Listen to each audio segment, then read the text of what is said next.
Bismillahirrahmanirrahim. Assalamu alaikum students. This is lecture number 2 and we are going to revise chapter number 3.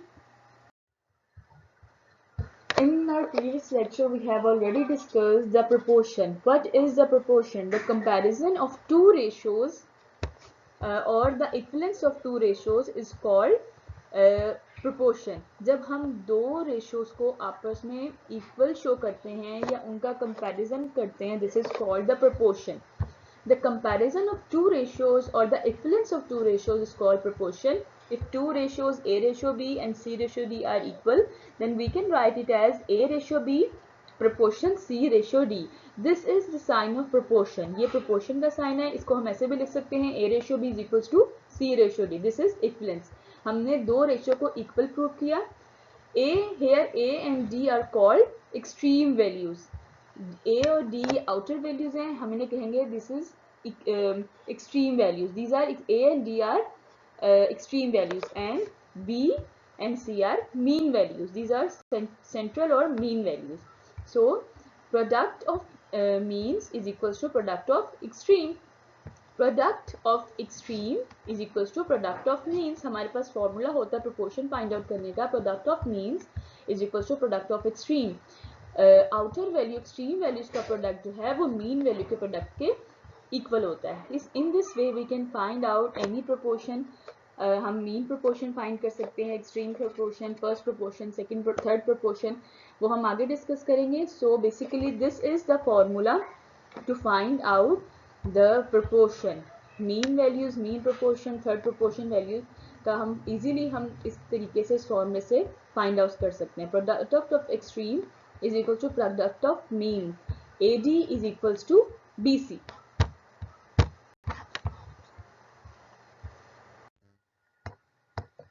So we can find third proportion, fourth proportion, mean proportion and continuous proportion. We will discuss what is the third proportion. Third proportion क्या होता है? If three quantities A, B and C are related as A ratio B, proportion B ratio C, then this C is called the third proportion. अगर हमारे पास तीन quantities A B और सी हों और हमने थर्ड प्रोपोर्शन फाइंड आउट करना हो तो यहाँ से जो सी होगा वो हमारा थर्ड प्रोपोर्शन होगा. और ये देखिए जो मीन प्रोपोर्शन है वो हमारा रिपीट हो रहा है, बी हमारा 2 टाइम्स रिपीट हो रहा है. तो यहाँ से हम थर्ड प्रोपोर्शन की वैल्यू इजीली फाइंड आउट कर सकते हैं. Let's take an example of third proportion. Find the third proportion of 3 and 6. हमने 3 and 6 का थर्ड प्रोपोर्शन फाइंड आउट करना है. लेट हम सपोज करते हैं कि हमारे पास जो थर्ड प्रोपोर्शन है this is x. Let the third proportion to 3 and 6 be x. Therefore हम क्योंकि हमारा मीन प्रोपोर्शन रिपीट होता है तो इसका हम लिखेंगे कैसे? We will write it as 3 ratio 6 is equals to 6 ratio x.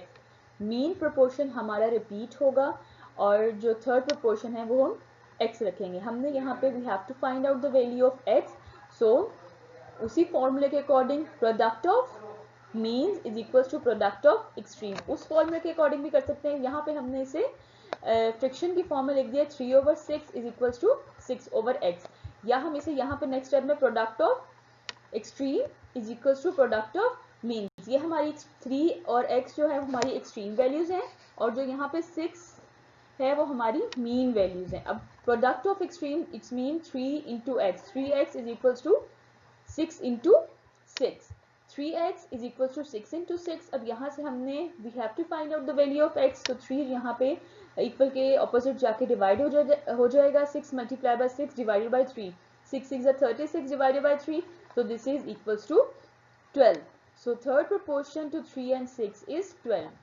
इस तरीके से हम थर्ड प्रोपोर्शन फाइंड आउट कर सकते हैं. अगर हमें कोई से दो प्रोपोर्शन दिए हुए हों तो हम इस तरीके से थर्ड प्रोपोर्शन फाइंड आउट कर सकते हैं.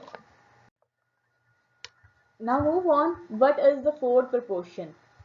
If four quantities A, B, C and D are related as A ratio B, proportion C ratio D, then this D is called the fourth proportion. D जो है वो हमारा fourth number पे है और ये हमारा कहलाएगा फोर्थ प्रोपोर्शन. एग्जाम्पल ले रहे हैं. Let's take an example.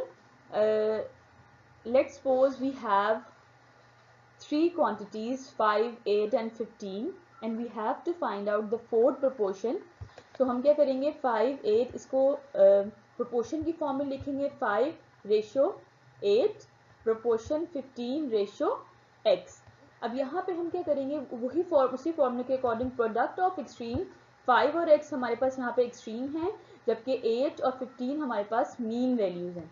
So product of extreme is equal to product of means 5x is equal to 15 into 8। अब हमने x की वैल्यू फाइंड आउट करनी है, 5 इक्वल के ऑपोजिट जाके डिवाइड हो जाएगा, 8 multiply by 15 is equals divided by 5 equals to 24। So 24 is the fourth proportion. तो इस तरीके से हमें 3 प्रोपोर्शन दिए हुए और हमने फोर्थ प्रोपोर्शन की वैल्यू फाइंड आउट करनी हो, तो इस तरीके से हम फोर्थ प्रोपोर्शन की वैल्यू फाइंड आउट कर सकते हैं। 24 is the fourth proportion, so this is the formula of to find out the fourth proportion. Okay, now what is the mean proportion? Mean proportion as its name shows the central value. हमने पहले भी discuss extreme और mean discuss किया। Means proportion का मतलब है central value, जो अभी हम आउटर वैल्यू हमें अभी डिस्कस की, आउटर वैल्यू हमारी एक्सट्रीम वैल्यूज कहलाती हैं, सेंट्रल वैल्यू हमारी मीन वैल्यूज कहलाती है। तो अब हमने फाइंड करनी है mean values. If 3 quantities A, B, C are related as A:B proportion B:C। अब यहाँ पे भी देखें B जो सेंट्रल मीन वैल्यू वो हमारे पास रिपीट हो रही है, B A:B proportion B:C। Then B is called the mean proportion. B जो है वो हमारा मीन प्रोपोर्शन कहलाएगा। A और C हमारी एक्सट्रीम वैल्यूज हैं एंड B हमारी मीन है। सो उसी फॉर्मूले के according product of means is equal to product of extreme. 7 and 28 are extreme values and x are mean values. हम उसी फॉर्मूले के according product of extreme is equal to product of means.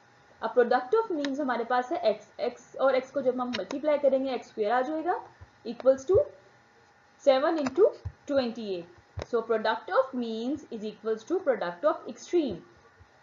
28 और 7 को मल्टीप्लाई करेंगे 196। अब हमने फाइंड आउट करना है x स्क्वायर, x की value, but there we have x square. हमने फाइंड आउट करना है x की वैल्यू, मीन प्रोपोर्शन की वैल्यू हमने फाइंड आउट करनी है। तो अब हम क्या करेंगे, taking square root on both side, या तो हम दोनों साइड पर स्क्वायर रूट ले लेंगे, या हमें पता है कि 14 का स्क्वायर 96 के इक्वल होता है। सो स्क्वायर स्क्वायर से कैंसिल हो जाएगा, x का आंसर आ जाएगा 14। या हम दोनों साइड्स पे स्क्वायर रूट ले सकते हैं, स्क्वायर रूट कैंसिल आ जाएगा, 196 का जो स्क्वायर रूट होता है वो 14 होता है, एक ही बात है। सो 14 is the mean proportion of 7 and 28. In this way we can find out the mean proportion. Okay, last is continued proportion. If 3 quantities A, B and C are related as A:B, B: C, so these are in continued proportion. So we can say that these values are in continuous proportion, where A is the first value, B is the mean value and C is the third proportion. Then we can say that these quantities A, B, C are in continued proportion. For example let's suppose हमारे पास continuous proportion में भी ये होता है कि जो हमारी mean value है वो रिपीट हो रही है। अगर हमारे पास 4 क्वांटिटीज है, let's suppose A, B, C and D, तो हम कॉन्टिन्यूस प्रोपोर्शन कैसे होगा, A:B is equal to B:C, मतलब जो हमारी सेंट्रल वैल्यू हैं वो रिपीट होंगी।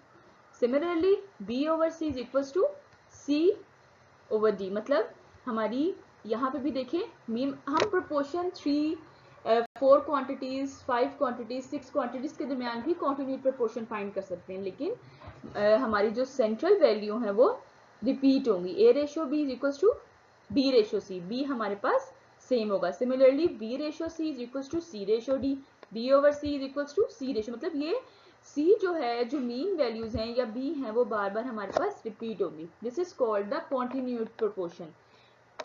B स्क्वायर, अगर हम इस केस में देखें तो B square is equal to AC and C square is equal to BD। Formula वही होगा, product of means is equal to product of extreme. अब यहाँ पे हमारे पास मीन वैल्यू B है और एक्सट्रीम वैल्यू हो A एंड C। सो इन दोनों को AC is equal to B square and in this case C square is equal to BD। So this is called the continued proportion. Let's take an example of continued proportion. If 4, x and 9 are in continued proportion, then find the value of x. उसके according 4/x is equals to x/9. Product of means is equal to product of extreme, x से multiply होगा x square, 9 4 36. अब उसी तरह हमने x की वैल्यू find out करनी, but here we have x square, so we can take square root on both side. हमने दोनों तरफ स्क्वायर रूट लिया, स्क्वायर रूट से कैंसिल हो जाएगा और 6 का स्क्वायर रूट होता है 36.